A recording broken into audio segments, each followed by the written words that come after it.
ناظرین محترم و سامعین کرام، ایسا کوئی گناہ نہیں جو اس صورت کو پڑھنے سے معاف نہ ہو، ایسا کوئی عذاب نہیں جو اس صورت کو پڑھنے والے پر آئے۔ حضور صلی اللہ علیہ وسلم کا فرمان ہے کہ میرے پاس جبرائیل آئے اور کہا، اللہ فرماتا ہے جو اس صورت کو پڑھتا ہے۔ محترم ناظرین، حدیث جامع ترمذی صفحہ نمبر 3388 میں وارد ہے کہ اچانک آسمان کا افق پھٹا، ایک فرشتہ حضرت جبرائیل امین علیہ السلام رسول اللہ صلی اللہ علیہ وسلم کے سامنے نمودار ہوئے اور عرض کی، اے محمد صلی اللہ علیہ وسلم، آپ کا رب آپ کو سلام فرماتا ہے اور اختیار دیتا ہے، کہہ دیجئے کہ ایسا کوئی شخص نہیں جو گناہ عظیم رکھتا ہو، قرآن پاک کی یہ صورت پڑھ کر اپنی اللہ تعالیٰ سے بخشش طلب کرے اور اللہ تعالیٰ اس کی دعا قبول نہ کرے۔ اللہ سبحانہ و تعالیٰ اس صورت کو پڑھنے کے ساتھ اس کی دعا مانگنا قبول فرماتا ہے۔ جو شخص روزانہ صبح اور شام یہ صورت پڑھے گا، اس کی روزی میں برکت ہوگی، عذاب قبر سے بچا رہے گا، موت کے وقت اس کی روح کے واسطے جنت میں داخلوں کے لیے تمام دروازے کھول دیے جائیں گے۔ تو ناظرین، آج ہم آپ کو قرآن پاک کی ایک عظیم صورت کے بارے میں بتانے جا رہے ہیں کہ جو شخص اس صورت کی تلاوت کرتا ہے، اس کا کوئی گناہ ایسا نہیں جو اس صورت کے پڑھنے سے معاف نہ ہو، اور ایسا کوئی عذاب نہیں جو اس صورت کو پڑھنے والے پر آئے۔ محترم ناظرین، حضرت ابن عباس رضی اللہ تعالی عنہ فرماتے ہیں کہ ہم رسول کریم صلی اللہ علیہ وسلم کے ساتھ بیٹھے تھے اور آپ صلی اللہ علیہ وسلم کے ساتھ حضرت جبرائیل امین سرگوشی فرما رہے تھے کہ اتنے میں آسمان کا افق پھٹا اور حضرت جبرائیل امین علیہ السلام سکر گئے اور ان کا باعث جس بات کے ساتھ داخل ہونے لگا اور وہ زمین کے ساتھ مل گئے۔ پس اچانک ایک اور فرشتہ رسول اللہ صلی اللہ علیہ وسلم کے سامنے نمودار ہوا اور عرض کی، اے محمد صلی اللہ علیہ وسلم کا رب آپ کو اختیار دیتا ہے کہ آپ شاہ حکومت نبی بنے یا عبادت گزار نبی۔ رسول اللہ صلی اللہ علیہ وسلم نے فرمایا، جبکہ اسی وقت حضرت جبرائیل امین علیہ السلام نے اپنے ہاتھ کے ساتھ اشارہ کیا کہ پستی اختیار کی جائے۔ پس میں نے پہچانا کہ مجھے نصیحت کر رہے ہیں۔ میں نے کہا، میں عبادت گزار نبی بننا چاہتا ہوں۔ پس وہ فرشتہ آسمان کی طرف چڑھ گیا۔ پھر میں نے کہا، اے جبرائیل، میں تم سے اس کے متعلق پوچھنا چاہتا ہوں، مگر جب میں نے تیرا حال دیکھا تو روک دیا۔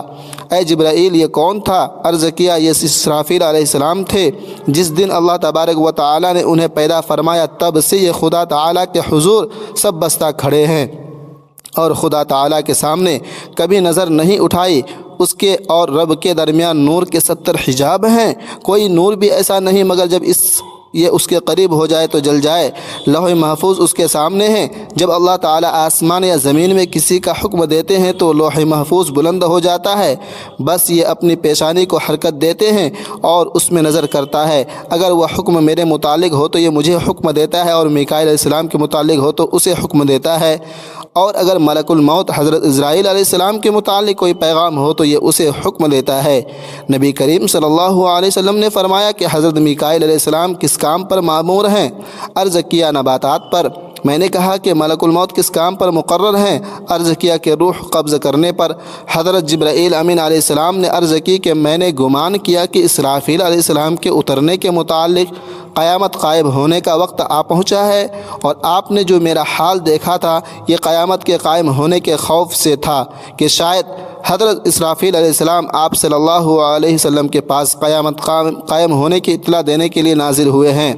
بحوالہ حدیث طبرانی کبیر، ایک شخص حضرت علی کرم اللہ وجہ الکریم کے پاس آیا اور اس نے حضرت علی رضی اللہ تعالی عنہ سے ایک بہت ہی عجیب سوال کیا۔ اس نے کہا، کیا اللہ تعالیٰ کے پاس اتنی قدرت ہے کہ دنیا چھوٹا کیے بنا اور انڈے کو بڑا کیے بنا پوری دنیا کو انڈے میں ڈال دے؟ حضرت علی رضی اللہ تعالی عنہ اس کا سوال سن کر بہت مسکرائے اور فرمایا، اے بندے خدا، تو کہہ رہا ہے کہ کیا اللہ پاک ایسا کر سکتا ہے؟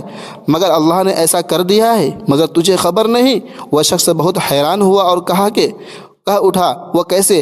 حضرت علی کرم اللہ وجہ الکریم نے فرمایا کہ تمہاری آنکھ میں جو گول سا موتی ہے وہ تو انڈے سے بھی چھوٹا ہے، مگر تم اس سے پوری دنیا دیکھ سکتے ہو، کیا ایسا نہیں؟ اس نے کہا کہ ایسا ہی ہے۔ حضرت علی کرم اللہ وجہ الکریم نے فرمایا کہ اللہ تعالیٰ نے آنکھ میں پوری دنیا بند کر دی ہے، وہ ہر چیز پر قدرت رکھتا ہے۔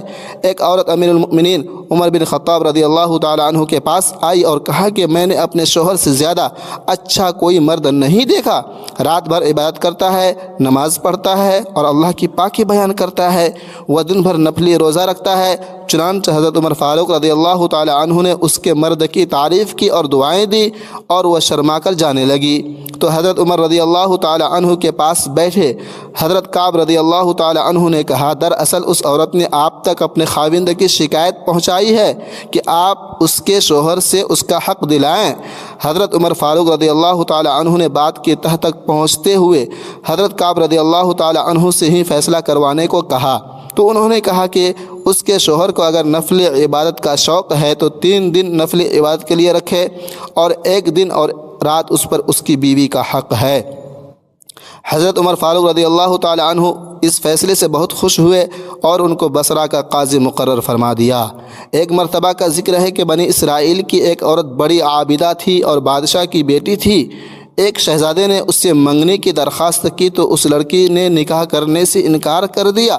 پھر ایک ملازم سے کہا کہ میرے لیے ایک عابد، زاہد اور نیک آدمی تلاش کرو جو فقیر ہو۔ وہ لونڈی عابد اور زاہد کی تلاش میں نکلی اور ایک عابد زاہد کو لے کر اس شہزادے کی خدمت میں حاضر ہوئی۔ شہزادی نے اس سے پوچھا کہ اگر تم مجھ سے نکاح کرنا چاہتی ہو تو میں تمہارے ساتھ نکاح کرنے کے لیے تیار ہوں اور قاضی کے پاس چلتی ہوں۔ اس نیک شخص نے آمادگی سے کہا کہ تم مجھے اپنے گھر لے چلو۔ وہ بولا کہ اس کمبل کے سوا کوئی چیز میری ملکیت میں نہیں ہے، میں اسے رات کے وقت اوڑھتا ہوں اور دن میں اسے پہنتا ہوں۔ شہزادی نے کہا کہ میں تیرے حال پر راضی ہوں۔ تو یہ کہہ کر شہزادی اس نیک شخص کے ساتھ چل دی۔ وہ نیک شخص دن بھر محنت مزدوری کرتا اور شام کے لیے اتنا جمع کر لیتا جس سے افطار ہو سکے۔ شہزادی بھی دن بھر روزہ رکھتی اور شام کو افطار کے بعد اللہ تبارک و تعالیٰ کا شکر ادا کرتی اور کہتی، اب میں عبادت کے لیے فارغ ہوئی۔ ایک دن اس نیک شخص نے کچھ نہ ملا، انتہائی شاک گزرا اور وہ گھبرا گیا کہ میری بیوی روزہ سے گھر میں بیٹھی ہوئی ہے کہ میں اس کے لیے کچھ لے کر آؤں۔ یہ سوچ کر اس نے وضو کیا اور نماز پڑھ کر بارگاہ خداوندی میں دعا مانگی، اے اللہ پاک، تو جانتا ہے کہ میں نے تو اس سے دنیا کے لیے کچھ طلب نہیں کیا اور میں تجھ سے اپنی نیک بیوی کے لیے، بیوی کی رضامندی کے لیے یہ طلب کرتا ہوں، تو مجھے اپنے پاس سے رزق عطا فرما، تو ہی بہترین رازق ہے۔ اسی وقت آسمان سے ایک موتی گرا۔ وہ نیک شخص اس موتی کو لے کر اپنی بیوی کے پاس گیا اور جب اس کی بیوی نے وہ موتی دیکھا تو ڈر گئی اور کہنے لگی کہ تم یہ موتی کہاں سے لائے ہو؟ ایسا قیمتی موتی تو میں نے اپنے باپ کے پاس بھی نہیں دیکھا، اتنا قیمتی موتی تو میں نے آج تک نہیں دیکھا۔ اس نیک شخص نے کہا، میں نے آج رزق کی خاطر محنت مزدوری کی مگر مجھے کچھ بھی نہیں ملا اور میں نے سوچا کہ میرے نیک بیوی روزہ افطار کرنے کی خاطر میری منتظر ہوگی اور میں خالی ہاتھ گھر واپس کیسے لوٹوں گا۔ میں نے اللہ تعالیٰ کے بارگاہ اقدس میں دعا مانگی اور اللہ تعالیٰ نے آسمان سے میرے لیے موتی نازل فرما دیا۔ شہزادی بولی، تم اسی جگہ جاؤ جہاں تم نے اللہ تبارک و تعالیٰ سے دعا مانگی تھی اور گریہ وزاری کے ساتھ بارگاہ خداوندی میں یوں دعا کرو، اللہ تعالیٰ، اے میرے مالک اور پروردگار، اگر تو نے یہ موتی ہمیں دنیاوی رزق کے طور پر عطا فرمایا ہے تو اس میں ہمیں برکت دے، اور اگر آخرت کے ذخیرہ میں سے یہ موتی عطا فرمائی ہے تو اسے واپس لے لے۔ اس نیک شخص نے ایسا ہی کیا اور اللہ تبارک و تعالیٰ نے وہ موتی واپس لے لیا۔ اس نے واپس آ کر تمام حقیقت شہزادی کو بتائی تو شہزادی نے اللہ تعالیٰ کا شکر ادا کیا اور کہا، یا اللہ، تو بڑا رحیم اور کریم ہے۔ حضرت عبداللہ بن عباس رضی اللہ تعالیٰ عنہ سے مروی ہے، وہ فرماتے ہیں کہ حضور نبی کریم صلی اللہ علیہ وسلم نے فرمایا کہ میری امت کی عورتوں میں سب سے افضل ترین عورت وہ ہے جو اپنے شوہر کے ساتھ حسن سلوک سے پیش آئے اور اپنے شوہر کی خواہش کے مطابق فرما برداری کرتی رہے، اور ان کی ہونے والی اولاد اللہ کے سائے میں ہوگی، سوائے ان کاموں کے جو گناہ کے کام ہیں۔ تو ایسی عورت کو رات اور دن میں ایسے 1000 شہیدوں کا ثواب ملتا ہے جو اللہ تبارک و تعالیٰ کی راہ میں صبر کے ساتھ شہید ہوتے ہیں اور اس کے اجر کی توقع اللہ تعالیٰ سے رکھتے ہیں۔ حضرت عائشہ صدیقہ رضی اللہ تعالی عنہا فرماتی ہیں کہ جب حضرت علی رضی اللہ تعالی عنہ ہمارے گھر آتے تو میرے بابا ابو بکر صدیق رضی اللہ تعالی عنہ سارے کام چھوڑ کر ہمارے گھر آ جاتے اور حضرت علی رضی اللہ تعالی عنہ کا چہرہ دیکھتے تو میں کہتی کہ بابا آپ ہمارے گھر آتے اور علی کا چہرہ دیکھتے رہتے ہو، اس کی وجہ کیا ہے؟ تو میرے بابا حضرت ابوبکر صدیق رضی اللہ تعالی عنہ نے کہا کہ بیٹی غلطی نہ کرو، میں نے اپنے کانوں سے سنا ہے کہ رسول صلی اللہ علیہ وسلم فرماتے ہیں کہ علی کا چہرہ دیکھنا عبادت ہے، کہ رسول اللہ صلی اللہ علیہ وسلم نے فرمایا کہ خواب میں میرے پاس میرے رب کا ایک آنے والا فرشتہ آیا، اس نے مجھے خبر دی کہ آپ صلی اللہ علیہ وسلم نے فرمایا، اس نے مجھے خوشخبری دی کہ میری امت میں سے جو کوئی اس حال میں مرے کہ اللہ تبارک و تعالیٰ کے ساتھ اس نے کسی کو بھی شریک نہ کیا ہو تو وہ جنت میں جائے گا۔ اس پر میں نے پوچھا کہ اگرچہ وہ اس نے زنا کیا ہو، اگرچہ اس نے چوری کی ہو؟ نبی کریم صلی اللہ علیہ وسلم نے فرمایا کہ ہاں، اگرچہ اس نے زنا کیا ہو یا اس نے چوری کی ہو۔ حضرت کعب بن مالک رضی اللہ تعالی عنہ فرماتے ہیں کہ رسول اللہ صلی اللہ علیہ وسلم کی خدمت اقدس میں حضرت جابر رضی اللہ تعالی عنہ حاضر ہوئے اور آپ صلی اللہ علیہ وسلم کا چہرہ متغیر پایا۔ جب حضرت جابر رضی اللہ تعالی عنہ اسی وقت اپنے گھر گئے، اپنی زوجہ سے فرمایا کہ میں نے دیکھا ہے کہ رسول کریم صلی اللہ علیہ وسلم کا چہرہ انور متغیر تھا، میرا خیال ہے کہ بھوک کی وجہ سے ایسا ہے کہ آپ تیرے پاس کچھ کھانے کو ہے؟ بیوی نے عرض کیا واللہ اس بکری اور کچھ بچے ہوئے آٹے کے سوا گھر میں کچھ نہیں۔ حضرت جابر رضی اللہ تعالی عنہ نے اسی وقت بکری کو ذبح کیا اور فرمایا کہ جلدی جلدی گوشت اور روٹیاں تیار کر دو۔ جب کھانا تیار ہو گیا تو ایک بڑے پیالے میں رکھ کر حضور اقدس صلی اللہ علیہ وسلم کی خدمت اقدس میں کھانا حاضر کر دیا۔ بس حضور نبی کریم صلی اللہ علیہ وسلم نے فرمایا کہ اے جابر اپنی قوم کو جمع کرو۔ فرماتے ہیں کہ میں نے اپنی قوم کو لے کر حضور نبی کریم صلی اللہ علیہ وسلم کی خدمت میں حاضر ہوا۔ آپ نے فرمایا کہ ان لوگوں کو الگ الگ ٹولیاں بنا کر میرے پاس بھیجتے رہو۔ اس طرح وہ ٹولیاں بنا کر کھانے لگے۔ جب ایک ٹولی سیر ہو کر کھا لیتی، جی بھر کر کھا لیتی، تو دوسری ٹولی آ جاتی کھانا کھانے کے لیے، وہ بھی سیر ہو کر کھا لیتی، یہاں تک کہ سب نے کھانا کھا لیا اور برتن میں کھانا جوں کا توں بلکہ پہلے سے بھی زیادہ موجود تھا۔ جب صحابہ کرام رضوان اللہ علیہم اجمعین کھانا کھانے لگے تو آپ صلی اللہ علیہ وسلم نے فرمایا کہ کھانا کھاؤ مگر ہڈیاں نہ توڑنا۔ پھر آپ نے ہڈیوں کو جمع فرمایا، وہ ان پر ہاتھ مبارک رکھا اور کچھ پڑھا، جسے میں نے سنا وہ بکری کان جھاڑتے ہوئے اٹھ کھڑی ہوئی۔ آپ صلی اللہ علیہ وسلم نے فرمایا کہ اے جابر اپنی بکری لے جاؤ۔ حضرت جابر رضی اللہ تعالی عنہ فرماتے ہیں کہ میں اپنی بکری لے کر اپنی بیوی کے پاس آیا تو وہ بولی یہ کیا ہے؟ میں نے کہا کہ واللہ یہ ہماری وہی بکری ہے جس کو ہم نے ذبح کیا تھا۔ حضور اقدس صلی اللہ علیہ وسلم کی دعا سے حق تعالی نے اس بکری کو زندہ کر دیا ہے۔ یہ سن کر حضرت جابر رضی اللہ تعالی عنہ کی بیوی نے کہا کہ میں گواہی دیتی ہوں کہ حضور نبی اکرم صلی اللہ علیہ وسلم اللہ تعالیٰ کے سچے رسول ہیں۔ جب حضرت جابر رضی اللہ تعالی عنہ نے بکری کو ذبح کیا تو ان کے دو چھوٹے صاحبزادے بھی وہاں موجود تھے جو بکری کو ذبح کرتے ہوئے دیکھ رہے تھے۔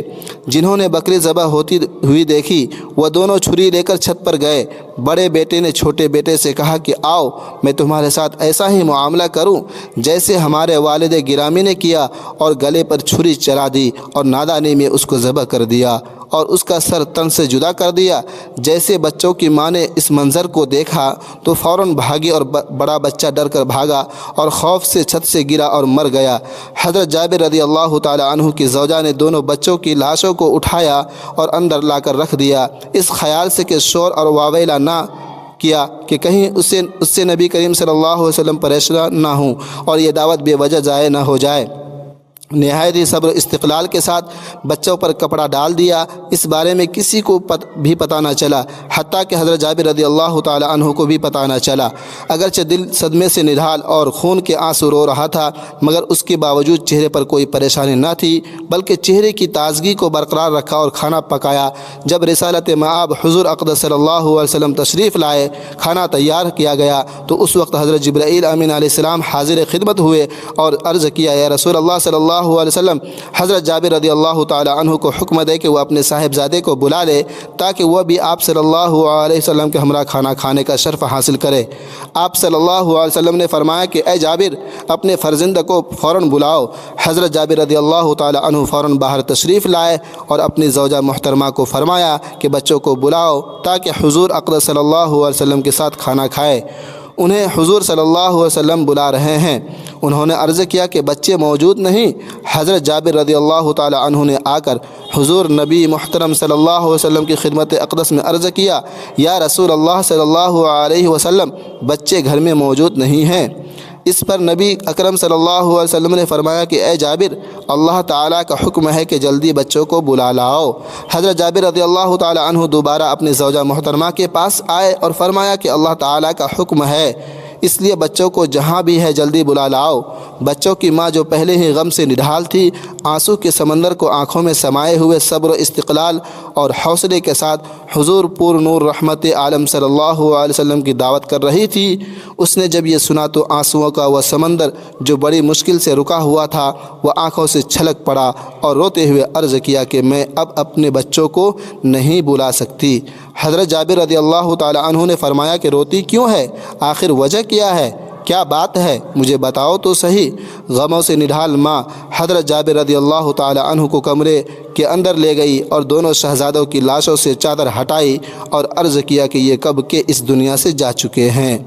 میں تو آپ صلی اللہ علیہ وسلم کے آرام کی خاطر بڑے حوصلے اور صبر سے یہ سب کچھ برداشت کر کے خدمت نبی اکرم صلی اللہ علیہ وسلم سے اپنی آخرت سنوار رہی تھی تاکہ دعوت کا جو پروگرام ہے وہ خراب نہ ہو۔ جب حضرت جابر رضی اللہ تعالی عنہ نے یہ منظر دیکھا تو ان کی آنکھوں سے آنسو جاری ہو گئے، کیونکہ اس سے پہلے آپ رضی اللہ تعالی عنہ اس حادثے سے بے خبر تھے۔ دونوں شہزادوں کو اٹھایا اور حضور اقدس صلی اللہ علیہ وسلم کی خدمت بابرکت میں حاضر ہوئے اور ماجرا عرض کیا۔ حضرت جابر رضی اللہ تعالی عنہ نے دونوں بچوں کی لاشوں کو حضور اقدس صلی اللہ علیہ وسلم کے قدموں میں رکھا تو سارا گھر غمزدہ ہو گیا، اور ماں کی ممتا جو پہلے ادب حضور اقدس اور آرام محمد مجتبیٰ صلی اللہ علیہ وسلم کے لیے خاموش تھی، ہزاروں قطار رونے لگی۔ اللہ تبارک و تعالی نے حضرت جبرائیل امین علیہ السلام کو حکم دیا کہ جاؤ میرے محبوب کبریا صلی اللہ علیہ وسلم کی خدمت میں حاضر ہو کر میرا پیغام دو کہ اے محبوب، دعا آپ فرمائے ان کو زندہ ہم کریں گے۔ چنانچہ حضور نبی محترم صلی اللہ علیہ وسلم نے اپنے دست مبارک دعا کے لیے بلند کیے، ابھی ہاتھ واپس نہ آئے تھے کہ دونوں شہزادے زندہ ہو کر اٹھ کھڑے ہوئے۔ وہ گھر جو پہلے دونوں صاحبزادوں کی موت سے افسردہ اور غم زدہ تھا، اب خوشی سے پھولے نہ سماتا تھا۔ حضور اقدس صلی اللہ علیہ وسلم نے دونوں شہزادوں کے ساتھ مل کر کھانا تناول فرمایا۔ سبحان اللہ۔ تو ناظرین محترم، وقت کی نزاکت کو مد نظر رکھتے ہوئے آپ کو اس صورت کے بارے میں بتاتے ہیں کہ جس کے بارے میں حضور صلی اللہ علیہ وسلم نے ارشاد فرمایا کہ میرے پاس جبرائیل امین علیہ السلام حاضر ہوئے اور عرض کی کہ جو اس صورت کی تلاوت کرتا ہے اللہ تبارک و تعالی اس کو تمام گناہوں سے بخش دیتا ہے، اس کی ہر دعا قبول فرماتا ہے، اس پر کوئی عذاب نہیں آتا اور اس کی تمام دعائیں قبول کی جاتی ہیں، اور جو شخص صبح شام اس صورت کی تلاوت کرتا ہے اس کی روزی میں برکت ہوگی، عذاب قبر سے بچا رہے گا، موت کے وقت اس کی روح کے واسطے جنت میں داخلے کے لیے تمام دروازے کھل جائیں گے۔ تو ناظرین محترم، وہ سورۃ الواقعہ ہے۔ ناظرین، اس سورت کو پڑھنے کے لیے آپ نے سب سے پہلے وضو کرنا ہے۔ وضو کرنے کے بعد ایک مرتبہ آپ نے حضور پاک صلی اللہ علیہ وسلم کی ذات اقدس پر درود پاک کا نذرانہ پیش کرنا ہے۔ ایک مرتبہ ثواب کے لیے میرے ساتھ بھی درود پاک پڑھ لیں۔ اللہم صلی علی محمد وعلی آل محمد کما صلیت علی ابراہیم وعلی آل ابراہیم انک حمید مجید۔ اللہم بارک علی محمد وعلی آل محمد کما بارکت علی ابراہیم وعلی آل ابراہیم انک حمید مجید۔ تو ناظرین، درود پاک پڑھنے کے بعد آپ نے سورہ واقعہ کی ایک مرتبہ تلاوت کرنی ہے۔ اس سورت کو اگر آپ صبح شام پڑھنا چاہے تو صبح شام بھی پڑھ سکتے ہیں، ورنہ اگر آپ اس سورت کو روزانہ رات کو سوتے وقت پڑھنے کا معمول بنا لے تو کوئی ایسا گناہ نہیں جو اس سورت کی تلاوت کرنے سے معاف نہ ہو، اور کوئی ایسا عذاب نہیں جو اس سورت کی تلاوت کرنے سے پڑھنے والے پر آئے۔ یہ سورت اپنے پڑھنے والے کے لیے سفارش بن کر آتی ہے اور اللہ تعالیٰ سے اس کی بخشش کروا لیتی ہے۔ اس سورت کی تلاوت کرنے والے کے لیے قبر کی منزل آسان کر دی جاتی ہے، اور یہ سورت اپنے پڑھنے والے کو اللہ تعالیٰ کی بارگاہ میں بخشوانے کے لیے حاضر ہو جاتی ہے، حتیٰ کہ تلاوت کرنے والے کو بخشوا لیتی ہے۔ اس سورت کی روزانہ تلاوت کرنے والے کے لیے عذاب قبر سے اس کو نجات دی جاتی ہے، اور موت کے وقت اس کی روح کے واسطے جنت کے تمام دروازے کھول دیے جاتے ہیں۔ سبحان اللہ۔ تو ناظرین، آپ نے اس صورت کی تلاوت کا معمول بنانا ہے تاکہ آپ کی دنیا اور آخرت سنور سکے اور دنیا اور آخرت کی اور قبر کی منزلیں آسان ہو۔ ناظرین، دعا ہے کہ اللہ تعالیٰ کی نیکی کی بات کو سننے، سمجھنے اور اس پر عمل کرنے کی توفیق عطا فرمائے۔ میرا سنانا اور آپ کا سننا اپنی بارگاہ الہی میں قبول و منظور فرمائے، آمین۔